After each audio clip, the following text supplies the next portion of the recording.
بسم اللہ الرحمن الرحیم۔ شروع اللہ کے نام سے جو بڑا مہربان نہایت رحم والا ہے۔ وَإِذَا طَلَّقْتُمُ النِّسَاءَ،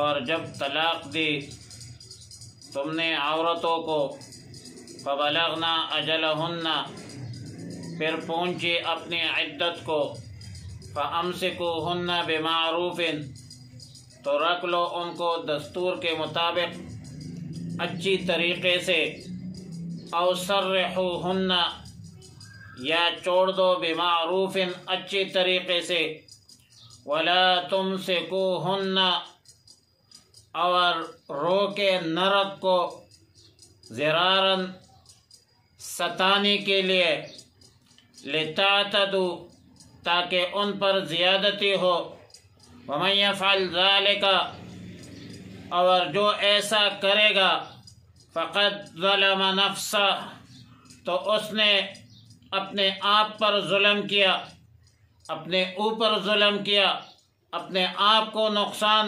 پہنچایا، اپنا نقصان کر رہے ہیں۔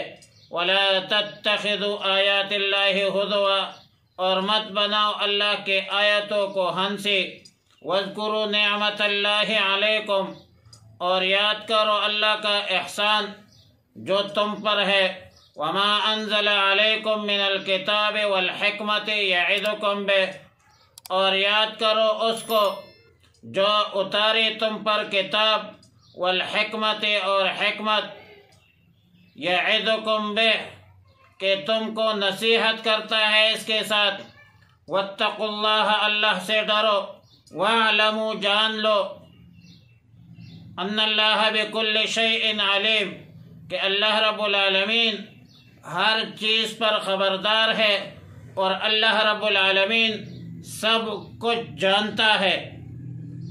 آیات مذکورہ میں مطلقہ عورتوں کو ضرر پہنچانے کی ممانعت کا تذکرہ ہے، اور ظاہر ہے کہ ضرر کسی بھی مومن کو پہنچانا جائز نہیں ہے، اور شریعت مطہرہ میں ایک ناپسندیدہ عمل اور اللہ رب العالمین سے دوری کا ذریعہ ہے۔ نبی علیہ السلام نے فرمایا، ملعون من دار مؤمنا او مکر بہ، رواہ الترمذی، یعنی وہ شخص ملعون ہے جو کسی مومن کو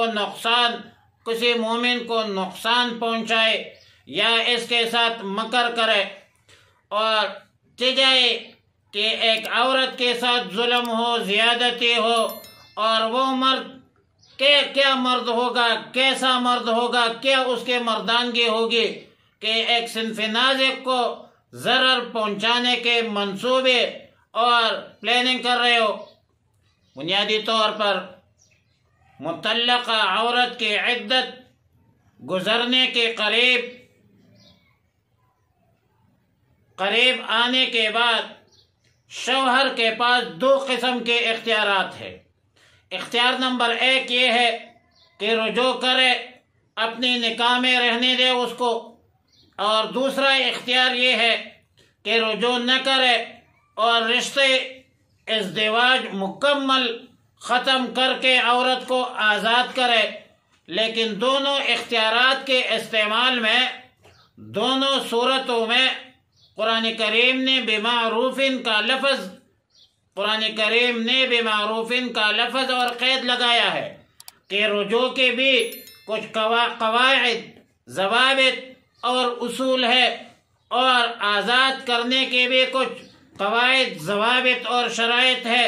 مثلا اگر رجوع کرتا ہے تو گزشتہ تمام تر تلخ احوال، تلخ کیفیات کو بھول جاؤ، اور پشتو میں کہتے ہیں تیرے چپے یرے کا راتلون کے چپے شمارا، اور مستقبل کے حوالے سے سوچ سمجھ کر بہترین معاشرتی زندگی بسر کرنے کا عزم کرو، سوچ لو، اور بیوی کے تمام تر حقوق کو بہترین طریقے سلیقے سے پورے کرنا اور حسن معاشرت کا مظاہرہ کرنا اس کو پیش نظر اور مد نظر رکھیے۔ لیکن اگر رجوع کا مقصد عداوت ہو اور تکلیف پہنچانا ہو، قید میں رکھ کر ستانا ہو، تو یہ ظلم مت کرو۔ آیات مذکورہ میں یہ ارشاد فرمایا کہ وَلَا تُمْسِكُوهُنَّ ضِرَارًا لِتَعْتَدُوا، یعنی عورتوں کو اپنی نکاح میں اسی لیے نہ روکو کہ ان پر ظلم کرو۔ دوسری بات رجوع کے حوالے سے قرآن کریم سورہ طلاق میں ہے وَأَشْهِدُوا ذَوَيْ عَدْلٍ مِّنْكُمْ وَأَقِيمُوا الشَّهَادَةَ لِلَّهِ، فرمایا کہ گواہ کر لو دو معتبر شخصوں کو، اگر گواہی کی ضرورت اور حاجت پڑی تو اللہ کے واسطے ٹیک ٹیک گواہی دو رجوع کے وقت۔ مطلب یہ ہے کہ رجوع کا ارادہ ہو تو اس رجوع پر دو معتبر معتمد گواہ مقرر کرو تاکہ میاں بیوی دونوں اس رجوع سے انکار نہ کر سکے۔ مطلب عورت رجوع کے خلاف دعویٰ دائر کرے تو اگر دعویٰ دائر کرے تو گواہ موجود ہوں گے، اور گواہوں کو اللہ کا حکم ہے کہ ٹیک ٹیک گواہی دو، کسی کی طرفداری اور جانبداری کا مظاہرہ نہ کرے۔ اور مرد انکار کرے مثلا کہ میں نے عدت گزرنے سے پہلے رجوع نہیں کی ہے، تو پھر رجوع پر یہ گواہ موجود ہوں گے۔ گواہوں کو پھر دوبارہ حکم ہے، یعنی گواہوں کو اللہ کا حکم ہے کہ گواہی ٹیک ٹیک دیا کرو۔ شریعت مطہرہ نے تمام فسادات کو عائلی پرابلم میں، گھریلو تنازعات میں جڑ سے ختم کرنے کی پوری تدبیر بتلا دی ہے۔ کاش کہ آج کے مسلمان اللہ کے احکامات کو غور سے سمجھ کر اس پر عمل شروع کرے۔ اب مرد کے اختیارات کے دوسرے جز یعنی او سرحوہن بمعروف پر آ جائیے۔ تو عدت کے اندر اگر مرد شریعت مطہرہ کے مطابق وہ اس کو مکمل طور پر پہلے تو اس کو سوچ بچار کا وقت دیا، مہلت دیا، لیکن جب مرد کو قطع تعلق یا رشتہ ازدواج ختم کرنے کا فیصلہ وہ کر چکے ہیں، تو اکثر اوقات خاص کر ہمارے سوسائٹی میں دشمنی کا خطرہ ہوتا ہے۔ میاں بیوی سے یہ معاملہ متعدی ہو کر دو خاندانوں بلکہ دو قوموں تک پہنچ جاتی ہے، اور اس عداوت اور دشمنی کے انسداد کے لیے قرآن کریم نے بہترین فارمولہ بتلایا کہ او سرحوہن بمعروف، بھائی چھوڑنا ہے تو اچھے طریقے سے چھوڑو۔ مثلا عورت کو دی ہوئی حق کا مطالبہ کرنا یہ بمعروف نہیں ہے، سامان کی واپسی کا مطالبہ کرنا یہ انسانیت نہیں ہے، کچھ معاوضہ کا مطالبہ کرنا، عورتوں کو مالی جانی نقصان دینا، یہ سب غیر مشروع، غیر اخلاقی، غیر انسانی افعال اور امور ہے۔ بلکہ قرآن تو کہتا ہے وَلِلْمُطَلَّقَاتِ مَتَاعٌ بِالْمَعْرُوفِ حَقًّا عَلَى الْمُتَّقِينَ، متعلقہ عورتوں کو فائدہ پہنچانا بھی قاعدے کے موافق ہونا چاہیے۔ مفسرین لکھتے ہیں کہ فائدہ پہنچانے کی تفسیر یہ ہے کہ رخصتی کے وقت کچھ تحائف، کچھ نقد یا کم از کم ایک جوڑا کپڑے دینا چاہیے۔ اور طلاق تو فسخ نکاح ہے، ایک معاملہ ہے، معاملات خوش اسلوبی اور حسن سلوک کے ساتھ جو ہے ختم کیا جاتا ہے۔ کہ ایام یہ بھی ہے ایک مسئلہ کہ ایام عدت میں اس کو اپنے گھر میں رہنے دے، ان کا پورا خرچہ نان نفقہ اور یہ برداشت کرے۔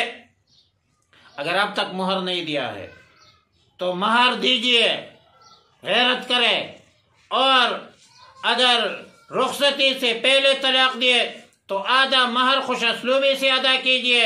اس معاملے میں شریعت نے کتنی خوبصورت اصول بتلائی، کاش کہ مسلمان اس اصول کو اپنا لے۔ اور پھر اس سب احکامات کے بعد فرمایا وَمَن يَفْعَلْ ذَلِكَ فَقَدْ ظَلَمَ نَفْسَهُ، جو شخص اس حدود اللہ کی خلاف ورزی کرے گا وہ اپنا ہی نقصان کرے گا۔ ظلم ایسا گناہ ہے جس کی سزا دنیا میں بھی ملتی ہے اور آخرت میں بھی ملتی ہے۔ کسی کی بہن بیٹے پر ظلم زیادتی کرو گے تو کیا خیال ہے تمہارا کہ تمہارے بہن بیٹے کے ساتھ ایسا نہیں ہوگا؟ جیسا کرو گے ویسا بھرو گے۔ ظلم کا نتیجہ اور ظالم کی سزا دنیا میں تو سب لوگ دیکھ رہی ہے، اور آخرت میں الظلم ظلمات یوم القیامہ، اندھیروں کی شکل میں یہ ظلم ہوں گی۔ اللہ تعالی ہمیں ہر ظالم کے ظلم اور ہر مظلوم کے اور فریاد سے محفوظ فرما دے۔ اور پھر فرمایا کہ نکاح اور طلاق کو کھیل کود مت بناؤ، وَلَا تَتَّخِذُوا آیات اللہ ہزوا۔ کھیل بنانے کی تفسیر یہ ہے کہ نکاح اور طلاق کے لیے جو حدود اللہ تعالی نے مقرر کی ہے اس سے تجاوز مت کرو۔ اور دوسری تفسیر سیدنا ابو الدرداء رضی اللہ تعالیٰ عنہ سے منقول ہے کہ زمانے جاہلیت میں بعض لوگ طلاق دے کر مکر جاتے اور کہتے ہیں کہ ہم نے ہنسی مذاق میں کہہ دیا ہے، طلاق کی نیت نہیں تھی۔ اور آج کل کہتے ہیں کہ مفتی صاحب ہم نے تو غصے میں طلاق دیا ہے۔ پاگل آدمی، طلاق کوئی پیار سے دیتا ہے؟ غصے میں ہی دیتا ہے۔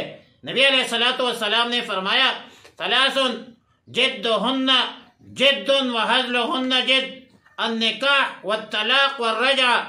تین چیزیں ایسی ہیں جس کو قصد و ارادے سے کرنا اور کہنا اور ہنسے مذاق کے طور پر کہنا یہ برابر ہے، چاہے گپ شپ میں کہے یا سیریس ماحول میں کہے، یہ واقع ہو جاتی ہے، اس میں مذاق نہیں چلتی۔ یہاں تک کہ اگر دو ایک مرد اور عورت بلا قصد نکاح ہنسی میں مذاق میں لوگوں کے سامنے یا دو گواہوں کے سامنے نکاح کے لیے ایجاب اور قبول کرے تو شریعت کا مسئلہ ہے کہ نکاح منعقد ہو جائے گا۔ اور اگر مذاق میں ایک بندے نے بیوی کو طلاق دی صریح الفاظ سے تو یقیناً وہ طلاق بھی واقع ہو جائے گا۔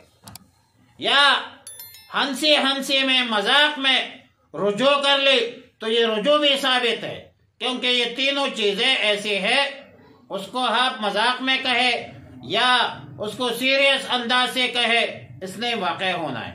اور آخر میں فرمایا کہ وَاذْكُرُوا نِعْمَةَ اللَّهِ، اللہ کی نعمتوں کو یاد رکھو، اللہ کی نعمتوں کے ناشکری مت کرو، اور خاص کر کتاب اللہ اور سنت رسول صلی اللہ علیہ وسلم اللہ کی بڑی نعمتیں ہیں، اس کو سمجھنے اور اس پر عمل کرنے کی بھرپور کوشش کرو۔